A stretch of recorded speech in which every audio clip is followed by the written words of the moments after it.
नमस्कार दोस्तों, मैं रजत शर्मा आपका ट्रू क्राइम स्टोरी पर स्वागत करता हूं और उम्मीद करता हूं कि आप सब लोग स्वस्थ होंगे, सुरक्षित होंगे। दोस्तों, क्राइम की सच्ची कहानी शुरू करें उससे पहले अगर आप अपने इस चैनल पर नए हैं या अभी तक अपने चैनल को सब्सक्राइब नहीं किया है तो मेरी रिक्वेस्ट है कि आप सबसे पहले चैनल को सब्सक्राइब कर लीजिए और बेल आइकन प्रेस कर दीजिए आगे आने वाली वीडियो की नोटिफिकेशन के लिए। साथ ही साथ दोस्तों, कहानी में लास्ट तक बन रहे और कहानी के बारे में आपकी जो भी राय है वह भी कमेंट करके जरूर बताएं। दोस्तों, मेरा ये चैनल अभी नया है इसलिए मुझे आपके सहयोग की बहुत ज्यादा जरूरत है, इसलिए अपना सहयोग बनाए रखें। तो चलिए दोस्तों, अब हम आज की कहानी शुरू करते हैं। गायत्री रंजीत को प्यार करती थी, लेकिन घर वालों ने अपनी इज्जत बचाने के लिए उसकी शादी संजीव से कर दी। नतीजा यह निकला कि गायत्री और रंजीत के प्यार में संजीव बलि का बकरा बन गया। उत्तर प्रदेश के जिला फिरोजाबाद में एक कस्बा है एका। इस कस्बे में थाना भी है। एका कस्बे से कुछ दूर एक गांव है नगलाचूर। सोनेलाल अपने परिवार के साथ इसी गांव में रहता था। सोनेलाल के 3 बेटे थे, गोपाल, कुलदीप और संजीव। इनके अलावा 2 बेटियां भी थीं। सोनेलाल के पास खेती की जमीन थी जिससे उसके घर परिवार का गुजारा बड़े आराम से हो जाता था। सोनेलाल के बड़े बेटे गोपाल और एक बेटी की शादी हो चुकी थी। शादी के बाद गोपाल अपने परिवार के साथ काम के लिए पंजाब गया था। वहां से वह कभी भी ही घर आता था। सोनेलाल की एक बेटी और बेटा कुलदीप अपनी पढ़ाई कर रहे थे, जबकि संदीप अपने पिता के साथ खेती के कामों में हाथ बटाता था। घर की व्यवस्था सोनेलाल की पत्नी सरला के जिम्मे थी। सरला चाहती थी कि संजीव का भी घर बस जाए, इसलिए वह 24 साल के संजीव के लिए कोई लड़की देखने लगी। इसी सिलसिले में रिजौर निवासी छबेराम नाम के एक रिश्तेदार ने रिजौर के ही रामबाबू शाक्य की बेटी गायत्री के बारे में बताया। छबेराम की मार्फत सोनेलाल ने रामबाबू से बात की। उन्हें रामबाबू की बेटी गायत्री अपने बेटे संजीव के लिए सही लगी। दोनों ओर से चली बातचीत के बाद संजीव और गायत्री का रिश्ता तय करके जल्द ही दोनों की शादी कर दी गई। ये लगभग 1.5 साल पहले की बात है। खूबसूरत गायत्री से शादी करके संजीव ही नहीं बल्कि उसके घर वाले भी बहुत खुश थे, लेकिन ये कोई नहीं जानता था कि आगे चलकर यही खूबसूरत दुल्हन कितनी बड़ी मुसीबत बनने वाली है। शादी के बाद गायत्री की शिकायत गायत्री ससुराल आ तो गई थी, पर उसके तेवर किसी की समझ में नहीं आ रहे थे। संजीव की मां सरला ने सोचा था कि बहू घर आ जाएगी तो सब कुछ ठीक हो जाएगा। घर की जिम्मेदारी बहू के हवाले करके वह आराम करेगी, क्योंकि बड़ी बहू शादी के कुछ दिनों बाद ही गोपाल के साथ पंजाब चली गई थी। पर सरला का ये सपना अधूरा रहा, क्योंकि गायत्री पूरे दिन अपने कमरे में बैठी टीवी देखती रहती थी। टीवी से फुर्सत मिल जाती तो वह मोबाइल पर लग जाती। वह काफी देर तक किसी से बातें करती रहती थी। कुछ दिन तक तो सरला ने गायत्री से कुछ नहीं कहा, लेकिन जब पगफेरे के लिए उसका भाई टीटू उसे लेने आया तो सरला ने टीटू से कहा, अपनी बहन को समझाओ, वह ससुराल में रहने का सलीका सीखे। यह इस घर की बहू है, इसे यहाँ बहू की तरह ही रहना होगा। बहन की शिकायत सुनकर टीटू के माथे पर शिकन आ गई। उसने घूरकर गायत्री की तरफ देखा, लेकिन उससे कहा कुछ नहीं। टीटू के पिता बीमार रहते थे, इसलिए वही सब्जी की दुकान चलाता था। भाई के साथ गायत्री अपने मायके आ गई। घर पहुंचते ही टीटू ने अपनी मां रामश्री से कहा, संभालो अपनी लाडली को, ये हमें जीने नहीं देगी। गायत्री अपने कमरे में चली गई। इसके बाद रामश्री और टीटू देर तक बातें करते रहे। रामबाबू कुछ देर बाद घर आया तो उसे भी पता चल गया कि गायत्री के ससुराल वाले उससे खुश नहीं हैं। वह गुस्से में बोला, हमने तो सोचा था कि गायत्री शादी के बाद सुधर जाएगी, पर लगता है ये लड़की उन लोगों को भी नहीं जीने देगी। दरअसल शादी के पहले से ही रामबाबू के घर में तनाव था। इसकी वजह ये थी कि गायत्री संजीव से शादी करने से इनकार कर रही थी, पर घर वालों के सामने उसकी एक नहीं चली। रामबाबू और रामश्री इस बात को लेकर बहुत चिंतित थे कि कहीं गायत्री की वजह से वह लोग किसी नई परेशानी में न पड़ जाएं। रिजौर में ही रामबाबू के घर से कुछ दूरी पर किशनलाल का घर था। उसके बेटे रंजीत ने भी अपने घर वालों को परेशान कर रखा था। यूं तो किशनलाल के 4 बेटे थे, जिनमें से 3 पढ़े लिखे थे, पर छोटे बेटे रंजीत का पढ़ाई में मन नहीं लगता था। वह सारे दिन गांव में अपने दोस्तों के साथ गपशप करता रहता था। वह अपने पिता के खेती के काम में भी हाथ नहीं बटाता था। रंजीत की जिंदगी में आई गायत्री एक दिन अचानक रंजीत की नजर गायत्री से टकराए और वह उसकी ओर खींचता चला गया। वह उससे बात करने के लिए मौके की तलाश में था। एक दिन मोबाइल की दुकान पर उसे मौका मिल गया, जहां गायत्री अपना मोबाइल रिचार्ज कराने आई थी। उससे बात की शुरुआत करने का कोई बहाना चाहिए था, लिहाजा उसने गायत्री से कहा, गायत्री देखें तुम्हारा मोबाइल किस कंपनी का है। गायत्री ने उसके हाथ में मोबाइल दे दिया। रंजीत हाथ में मोबाइल लेकर देखते हुए बोला, यह मोबाइल तो तुम्हारी तरह ही स्मार्ट है। गायत्री ने उसे घूरकर देखा, फिर खिलखिलाकर हंसते हुए बोली, तुम भी काफी स्मार्ट लगते हो। सुनकर रंजीत की हिम्मत और बढ़ गई। गायत्री वहां से चलने लगी तो रंजीत ने कहा, अगर आप बुरा न मानो तो मैं बाइक से तुम्हें तुम्हारे घर छोड़ दूंगा। गायत्री मुस्कुराई और उसकी बाइक पर बैठ गई। रंजीत बहुत खुश हुआ। पहली बार किसी लड़की ने उसकी दोस्ती कबूल की थी। रंजीत, वैसे तुम आजकल क्या कर रहे हो? गायत्री ने पूछा। इंटरमीडिएट पास करके घर पर ही मौज कर रहा हूँ। वैसे भी तुम्हें तो पता ही है कि घर में किसी चीज की कमी तो है नहीं। जब जिम्मेदारी आ जाएगी देखा जाएगा। रंजीत बोला, गायत्री क्या तुम अपना मोबाइल नंबर दे सकती हो? हाँ क्यों नहीं, तुम मुझे अपना मोबाइल नंबर बताओ, मैं मिस्ड कॉल कर देती हूँ। गायत्री बिना किसी झिझक के बोली। बाइक चलाते चलाते रंजीत ने उसे अपना मोबाइल नंबर बता दिया। गायत्री ने तुरंत उसके नंबर पर मिस्ड कॉल दे दी। गायत्री ने अपने घर से कुछ पहले ही मोटरसाइकिल रुकवा ली और बाइक से उतरकर पैदल अपने घर चली गई ताकि कोई घरवाला उसे बाइक पर बैठे न देख ले। उसे उतारकर रंजीत भी मुस्कुराता हुआ अपने घर चला गया। अगले दिन रंजीत ने अपने मोबाइल पर किसी अनजान नंबर की घंटी सुनी। जैसे ही उसने हेलो कहा तो दूसरी तरफ से लड़की की आवाज सुनाई दी। वह बोला, कौन, किस से बात करनी है? ओह, हमने तो सोचा था कि तुम काफी स्मार्ट हो, पर तुम तो जीरो निकले। मी स्मार्ट कहते हुए लड़की हंसने लगी। रंजीत समझ गया कि वह गायत्री है। रंजीत मन ही मन बहुत खुश हुआ। वह सफाई देते हुए वह बोला, सॉरी गायत्री, मैं समझा किसी और का फोन है। अब मैं तुम्हारा फोन नंबर मोबाइल में सेव कर लूंगा। हाँ, समझदार दिखते हो। सुनो, आज मुझे 2 घंटे के बाद एटा जाना है, तुम मोड़ पर मिलो, गायत्री ने कहा। रंजीत निर्धारित समय से पहले ही वहां पहुंच गया। उसके कुछ देर बाद गायत्री भी आ गई। उस दिन से रंजीत और गायत्री के बीच नजदीकियां बढ़ने लगी। दोनों ही लोगों की नजरों से छिपकर मिलने लगे, लेकिन लाख छिपाने पर भी ऐसी बातें छिप नहीं पाती। गांव के किसी आदमी ने गायत्री को रंजीत की बाइक पर बैठे देखा तो उसने रामबाबू को यह बात बता दी। घर वालों की परेशानी बढ़ाई गायत्री ने रामबाबू परेशान हो गया। घर आकर उसने गायत्री से पूछताछ की तो उसने इस बात से इनकार कर दिया। रामबाबू ने सोचा कि शायद पड़ोसी को कोई गलतफहमी हो गई होगी, लेकिन अब गायत्री सतर्क हो गई थी। उसका और रंजीत का प्यार परवान चढ़ने लगा था। अपनी मुलाकातों के दौरान प्रेमी युगल भविष्य के सपने बुनने लगा था। हालांकि दोनों की जाति एक थी, पर रंजीत न तो कोई काम धंधा करता था और न ही उसकी छवि अच्छी थी। गायत्री अच्छी तरह जानती थी कि घर वाले उसके इस रिश्ते को स्वीकार नहीं करेंगे। दूसरी ओर दोनों के इश्क की खबरें लोगों तक पहुंचने लगी थीं। लोग दोनों के बारे में खुसुर फुसुर करने लगे। कई लोगों ने रामबाबू से शिकायत की कि उसे अपनी बेटी पर कंट्रोल करना चाहिए। लोगों की बातें सुनकर वह परेशान हो गया था, जबकि गायत्री यही कहती कि लोगों को तो बातें बनाने की आदत होती है, फालतू में उसे बदनाम कर रहे हैं। लेकिन एक दिन गायत्री और रंजीत ने रात को मिलने का फैसला किया। गायत्री के घर के सभी लोग सो चुके थे। देर रात को रंजीत उसके यहाँ पहुंच गया। गायत्री बाहरी गेट खोलकर उसे अंदर ले आई, पर वह दिन उनकी मुलाकात के लिए ठीक नहीं रहा। उस रात गायत्री के भाई टीटू की तबीयत ठीक नहीं थी। वह टॉयलेट जाने को उठा तो देखा मेन गेट की कुंडी खुली हुई है। उसे कुछ शक हुआ तो उसने गायत्री के कमरे में झांककर देखा, गायत्री वहां नहीं थी। वह टॉयलेट जाने के बजाय तेजी से गेट खोलकर बाहर आया। तभी कोई व्यक्ति छत से कूदकर भाग गया। टीटू भागकर अंदर आया तो देखा गायत्री कमरे में थी। तू कहाँ गई थी? टीटू ने उससे पूछा। मैं तो यहीं थी भैया, क्यों, क्या हुआ? आप कुछ परेशान से दिख रहे हैं, गायत्री ने कहा। टीटू की समझ में नहीं आ रहा था कि सच क्या है। कुछ देर पहले गायत्री कमरे में नहीं थी। किसी के छत से कूदने की आवाज भी उसने सुनी थी, पर देखा किसी को नहीं था। क्या उसे भ्रम हुआ था? पर बाहरी दरवाजे की कुंडी भी खुली हुई थी। उसकी समझ में कुछ नहीं आ रहा था। वह वहां से चुपचाप चला गया। गुपचुप खेला जाने लगा खेल। गायत्री ने राहत की सांस ली। वह जानती थी कि अगर भाई ने रंजीत को देख लिया होता तो उसकी खैर नहीं थी।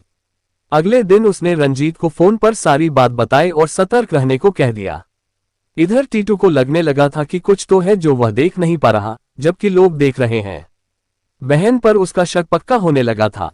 अब वह गायत्री पर गहरी नहर रखने लगा। गायत्री भी मन ही मन डर गई थी। इधर टीटू ने एक दिन मां से कहा कि वह बहन को लेकर काफी चिंतित है। अगर कोई ऊंच नीच हो गई तो कहीं के नहीं रहेंगे। लेकिन मां ने कहा, ऐसी कोई बात नहीं है, गायत्री ऐसी लड़की नहीं है। एक दिन टीटू ने खुद गायत्री को रंजीत के साथ देख लिया। वह उसके साथ बाइक पर थी। टीटू जब घर आया तो उसने देखा गायत्री घर पर ही थी। उसने उससे पूछा कि अभी कुछ देर पहले वह कहाँ थी। गायत्री ने कहा, मैं तो अपनी सहेली के घर गई थी। टीटू को लगा कि वह झूठ बोल रही है, लिहाजा उसने उसकी पिटाई कर दी और कहा, आइंदा अगर मैंने तुझे किसी के साथ देखा तो जान से मार दूंगा। माँ को भी लगने लगा कि गायत्री कुछ तो गड़बड़ कर रही है। जब देखो तब बाहर भागने की कोशिश करती है। इसलिए माँ ने भी उससे कहा, आज से तेरा घर से बाहर जाना बंद, अब घर का काम सीख, वरना ससुराल जाकर हमारी बेइज्जती कराएगी। मैं क्या कोई कैदी हूं माँ, जो मुझे बांध कर रखोगी? आखिर मैंने किया क्या है? गायत्री ने कहा तो टीटू ने उससे कसकर तमाचा जड़ दिया, तू क्या समझती है, हम अंधे हैं? गायत्री रोती हुई कमरे में चली गई और उसने मौका देखकर रंजीत को सारी बात बता दी। उसने कहा कि जल्दी कुछ सोचो, वरना ये लोग हमें अलग कर देंगे। अगले दिन टीटू ने रंजीत को रास्ते में रोककर कहा, तू गायत्री का पीछा करना छोड़ दे वरना बुरा होगा। रंजीत ने टीटू को समझाने की कोशिश की कि उसे शायद कोई गलतफहमी हुई है। गायत्री और रंजीत की हकीकत आई सामने। इधर रंजीत ने प्रेमिका से मिलने का एक उपाय खोज लिया। उसने केमिस्ट से नींद की गोलियां खरीदकर गायत्री को देते हुए कहा कि वह रात के खाने में कुछ गोलियां मिला दिया करे, फिर दोनों बेखौफ होकर मिला करेंगे। गायत्री ने अब रात का खाना बनाने की जिम्मेदारी ले ली। इसके बाद वह जब अपने प्रेमी से मिलने का प्रोग्राम बना लेती तो खाने में नींद की गोलियां मिला देती। पूरा परिवार गोलियों के असर से गहरी नींद में सो जाता, लेकिन सुबह जब वे लोग उठते तो सबका सिर भारी होता। एक दिन गायत्री की मां रामश्री की रात को नींद खुल गई। उस दिन मां ने गायत्री और रंजीत को रंगे हाथों पकड़ लिया। इस पर घर वालों ने गायत्री की पिटाई कर दी। इसके बाद गायत्री के लिए रिश्ते की तलाश होने लगी। आखिर उन्होंने गायत्री की शादी संजीव से करके राहत की सांस ली। हालांकि गायत्री ने इस शादी का विरोध किया था, लेकिन घर वालों ने उसकी एक नहीं सुनी थी।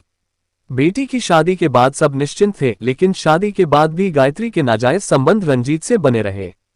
एक दिन रंजीत उसकी ससुराल भी पहुंच गया। गायत्री ने उसे अपना दूर का रिश्तेदार बताया। ससुराल वालों ने भी मान लिया, लेकिन बाद में दूर के इस रिश्तेदार का कुछ ज्यादा ही आना जाना होने लगा तो ससुराल वालों ने आपत्ति जताई। गायत्री नहीं चाहती थी कि यह बात मायके वालों तक जाए, अतः उसने अब अपना पुराना फॉर्मूला अपनाया। वह ससुरालियों को भी रात के खाने में नींद की गोलियां देने लगी। इस तरह वह ससुराल में भी बेखौफ इश्क लड़ाती रही। गायत्री यह जानती थी कि ऐसा हमेशा नहीं चल सकता। अब संजीव को भी उस पर शक होने लगा था। उसने साफ शब्दों में कहा कि अगर अब कभी उसने रंजीत को घर में देखा तो बुरा होगा। गायत्री पर ससुराल में भी लगाम लगनी शुरू हो गई तो वह परेशान हो उठी। उसे अपना पति ही दुश्मन लगने लगा। एक दिन गायत्री ने तय किया कि संजीव से छुटकारा पाने के बाद ही वह प्रेमी से बेखौफ मिल सकती है। इस बारे में उसे रंजीत से बात की। दोनों ने तय किया कि संजीव को ठिकाने लगा कर वे कहीं दूर जाकर दुनिया बसा लेंगे। गायत्री को शादी के 1.5 साल बाद भी बच्चा नहीं हुआ था। गायत्री ने एक दिन अपनी सास से कहा कि एटा में एक अच्छा डॉक्टर है, उसके इलाज से कई औरतों को बच्चा हुआ है।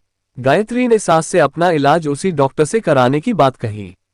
सास ने सोचा अगर बच्चा हो गया तो गायत्री का मन भी घर में रमने लगेगा, अतः उसने एटा के डॉक्टर से इलाज कराने की इजाजत दे दी।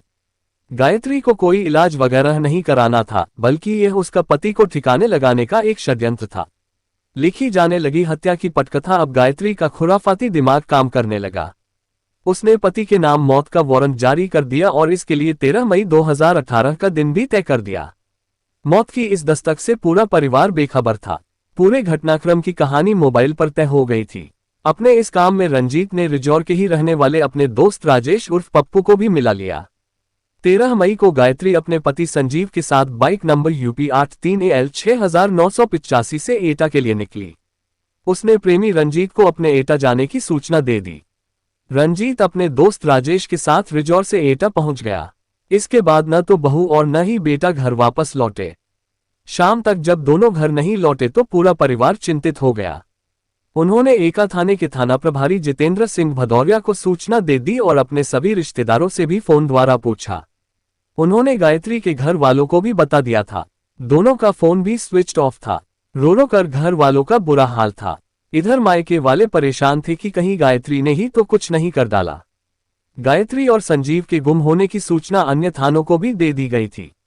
18 मई 2018 को रिजौर के चौकीदार रमेश को किसी ने बताया कि कुरीना दौलतपुर मोड़ के पास जैन फार्म हाउस के खेत में एक युवक की लाश पड़ी हुई है। चौकीदार ने तुरंत इसकी सूचना रिजौर के थाना प्रभारी जितेंद्र सिंह भदौरिया को दी। थाना प्रभारी तुरंत मौके पर पहुंचे। उन्हें वहां एक युवक की लाश मिली जिसकी गला रेत कर हत्या की गई थी। मौके पर काफी भीड़ इकट्ठा हो गई थी, लेकिन शव को कोई नहीं पहचान पाया। कुछ दूरी पर पुलिस को एक मोबाइल फोन मिला जिसमें मिले नंबर पर कॉल की गई तो पता चला कि मोबाइल रंजीत नाम के व्यक्ति का है। लेकिन उसके परिवार वालों ने जब लाश देखी तो कहा कि वह उनका बेटा नहीं है।